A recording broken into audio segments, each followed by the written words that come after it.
Hai semuanya, welcome back. Di video kali ini aku mau share tentang behel lagi, yaitu lebih ke perjalanan aku pakai behel sih. Misalnya kalau ada masalah, aku nanganinnya gimana, kalau misalnya aku lagi sakit-sakit gimana nanganinnya, dan lain sebagainya.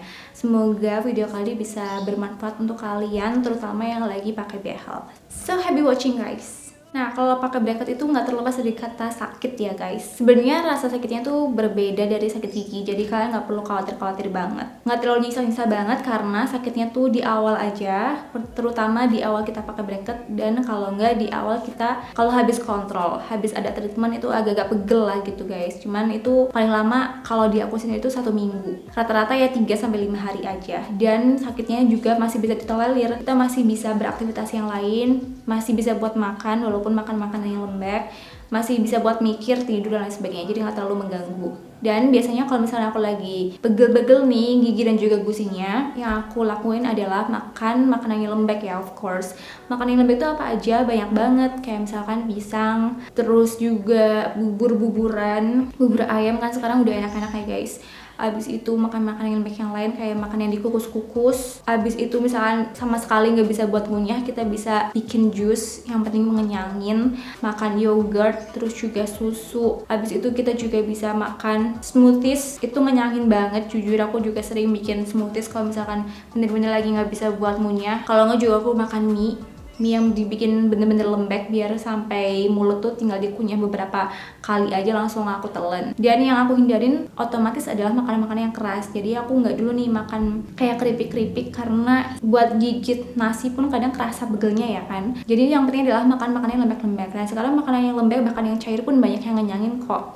Jadi kita bisa bikin ataupun beli di toko-toko terdekat. Selain itu, selain makan makanan yang lembek, kalau misalnya aduh lagi nyeri banget nih, itu aku juga biasanya makan makanan atau minum-minuman yang dingin, karena rasa dingin itu bisa mengurangi rasa pegel di gusi. Jadi kalau misalnya aku lagi makan jus ataupun apa, itu sekalian aku bikin yang dingin biar bisa menikmati dikit gitu guys, nggak terlalu pegel. Atau misalnya lagi makan smoothies kan itu dari es, dari buah yang dibekuin ini ya guys, jadi itu bener-bener ngebantu sih, kenyangnya dapet, kita juga masih bisa nikmatin. Masalah yang lain kalau kita lagi pakai bracket adalah lecet-lecet nih di bagian mulut kita. Kalau misalkan baru lecet dan lecetnya adalah di tempat bracket yang menonjol, itu solusinya adalah kita pakai wax atau lilin. Belinya di mana? Di Shopee banyak. Di Shopee banyak, Tokopedia juga ada. Kalian search aja dental kit gitu. Kalian beli yang satu paket sekalian. Ada waxnya, ada dental flossnya, ada sikat giginya dan lain-lainnya. Itu satu lengkap tuh, satu perangkat ya buat orang-orang yang pakai behel. Jadi kalau misalkan lagi lecet-lecet nih gusinya ataupun bibirnya, kita tempelin aja wax atau lilinnya di bracket yang bikin lecet gusi ataupun mulut kita. Nah ditempel-tempelin itu nanti bener-bener akan berkurang, bener-bener udah nggak bikin lecet lagi, nggak sakit lagi. Dan itu aman kalau misalkan tertelan karena bahan dasarnya sendiri kalau nggak salah tuh dari aloe vera. Itu juga bisa ngebantu buat teman-teman kalau yang sering sariawan. Aku jujur selama pakai bracket nggak pernah sariawan. Cuman kalau misalkan lecet-lecet itu udah pasti ya. Dan misalkan kalau udah mulai kerasa nih perih-perih gitu, aku langsung pakein wax. Besoknya tuh udah sembuh, nggak lecet lagi. Jadi itu ngebantu banget sih waxnya ini. Lanjut guys, selama aku pakai bracket, aku rasanya tuh gigi jadi lebih gampang kotor. Jadi harus banget sikat gigi minimal 2 kali sehari. Kalau nggak fix besoknya tuh kayak ngumpul plak-plak kayak gitu guys. Jadi kayak gampang banget kotornya. Apalagi ini kan ada bracket, jadi ada kayak rintangan-rintangan gitu kalau mau nyikat gigi. Otomatis yang di sela-sela tuh susah keangkatnya. Nah, kalau misalnya aku ngatasin itu adalah pakai dental floss. Tahu kan yang kayak benang-benang gitu? Jadi kalian juga bisa beli tuh yang satu kit itu tuh dia sama dental flossnya juga. Dental floss tuh ada yang bentuknya benang aja tuh yang digulung-gulung gitu, atau ada juga yang bentuknya kayak gini, sama aja. Itu tinggal kita pakai aja buat bersihin selah-selahnya. Kalau kalian nggak pakai bracket juga direkomendasikan pakai ini biar giginya bersih sampai ke selah-selahnya. Oh iya, dulu aku tuh waktu pakai bracket awal-awal gigi masih berantakan, masih penuh juga karena belum dicabut semuanya. Ditambah bracket jadi kan makin penuh gitu ya. Aku susah banget pakai sikat gigi untuk dewasa. Jadi waktu dulu awal-awal tuh aku pakai sikat gigi untuk anak kecil yang bener-bener kecil banget tuh, yang kepalanya kayak segini doang. Nah, kenapa aku pakai sikat gigi anak kecil? Karena kalau yang gede tuh susah masuk yang di daerah samping-samping sini, kayak udah penuh banget, nggak muat. Jadinya pakai yang kecil biar bisa menjangkau ke area yang di belakang sini. Kalau sekarang sih alhamdulillah udah balik lagi ke sikat gigi dewasa. Dan dulu itu aku pakai sikat gigi yang sikatnya tuh soft, yang lembut banget, karena pegelnya tuh kerasa banget waktu awal banget pakai bracket. Nah kalau sekarang udah balik lagi ke yang medium. Kalau kalian pengen cepet progresnya, salah satu kunci yang aku terapin selama ini adalah rajin kontrol, disiplin kontrolnya. Kalau misalkan udah dijadwalin 3 minggu sekali di tanggal ini, ya kalian harus datang di tanggal itu, diusahakan. Karena aku ngerasain sendiri ketika aku molor-molor kontrolnya, itu treatmentnya tuh kayak nggak maju-maju, kayak nggak selesai-selesai gitu. Kayak misalnya waktu itu lagi narik gigi ini yang taring, karena aku telat kontrolnya, terus abis itu aku kira treatment selanjutnya udah beda, ternyata masih narik lagi gitu-gitu guys. Jadi harus disiplin kontrolnya.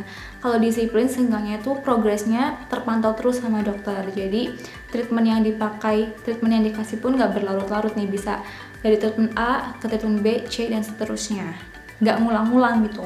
Selanjutnya aku mau kasih tips ketika kita pilih karet behel. Jadi kalau misalkan kita kontrol, pasti kan kita milih nih mau pakai karet warna apa. Sebenarnya untuk tips karet yang perlu kita pakai dan sebaiknya kita hindari udah pernah aku share videonya di channel ini, kalian scroll aja. Nah kali ini aku mau kasih tipsnya tuh gini, kita kalau lagi pilih karetnya tuh pilih yang warnanya satu tingkat lebih gelap daripada warna aslinya. Atau kita mikirnya kayak gini, ini karet aslinya itu ketika dipakai di gigi kita dia akan lebih pudar satu tingkat.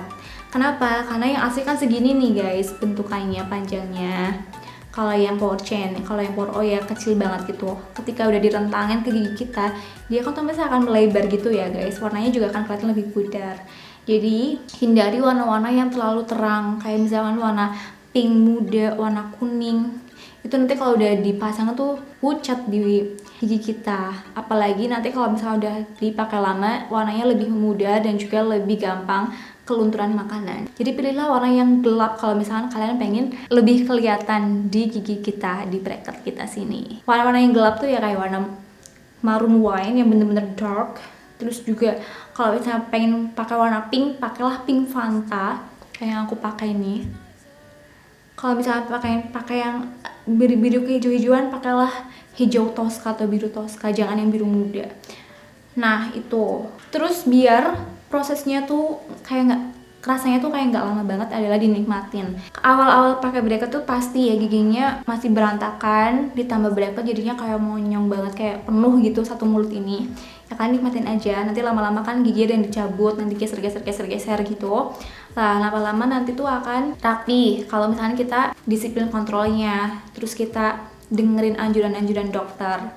Habis itu kalau misalkan lagi dalam proses treatment apa gitu, menarik gigi atau apa gitu guys, itu wajar banget kalau misalnya gigi kita renggang-renggang. Kalau yang misalnya tuh rapat kayak gini, tiba-tiba kok ada space dikit kayak gini ya, kenapa gigi aku space-nya jadi segini-segini, itu wajar. Kalau misalnya kalian pasangnya di dokter gigi yang berwenang ya, dokter orto. Karena aku juga ngalamin sendiri waktu gigi aku tiba-tiba tuh jadi renggang-renggang segini-gini nih jaraknya. Tapi lama-lama nanti juga dia akan mundur-mundur gitu guys, karena kan gigi itu mundurnya bertahap, nggak bisa langsung mau dimundurin 2 cm langsung 2 cm gitu, enggak. Jadi itu kayak jalannya tuh bertahap-tahap. Jadi wajar kalau misalkan ada space yang tercipta, misalnya space-nya segini, yang awalnya tuh rapat banget jadi agak renggang, no problem. Selama kalian pasangnya bener-bener di dokter yang berwenang loh ya. Kalau misalkan pasangnya kalian di salon atau di tukang gigi, nah kalian harus waspada itu. Selanjutnya, ketika aku pakai bracket ini, aku ngerasa setiap makan tuh jadi selilitan. Nah, cara ngatasinya, apalagi kalau lagi makan di luar itu adalah aku selalu bawa cermin yang kecil yang segini, sama sikat kecil atau interdental kalau nggak salah namanya. Nah, sikat ini tuh ngebantu banget untuk ngebersihin sela-sela gigi dan juga untuk ngebersihin selilit yang nyangkut di sela-sela bracket. Sebenarnya bisa aja sih dengan cara kumur yang agak keras gitu. Nah, nanti akan lepas sendiri makanan yang nyangkut di bracket. Cuman kan nggak semuanya kayak nempel aja gitu di bracket, ada juga yang ngelit gitu loh guys. Kayak misalnya kalau kita lagi makan kayak sayur-sayuran kangkung gitu, pasti ada yang ngelit di bracket. Nah itu cara terefektifnya menurut aku adalah menggunakan sikat yang kecil tadi. Sebenarnya bisa aja sih kalau yang pakai hijab tuh kita cabut aja nih jarum dulu sebentar buat ngilangin bracket-bracketnya, atau pakai tusukan gigi. Cuman kalau misalnya pakai jarum ini nggak terlalu direkomendasikan ya guys, karena bahaya.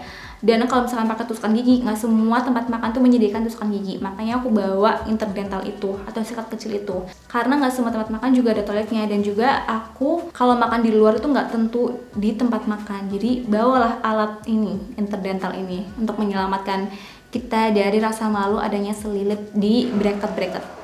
Oke, itu dia sharing tentang behel kali ini. Kalau ada yang ketinggalan, kalian boleh tulis di kolom komentar.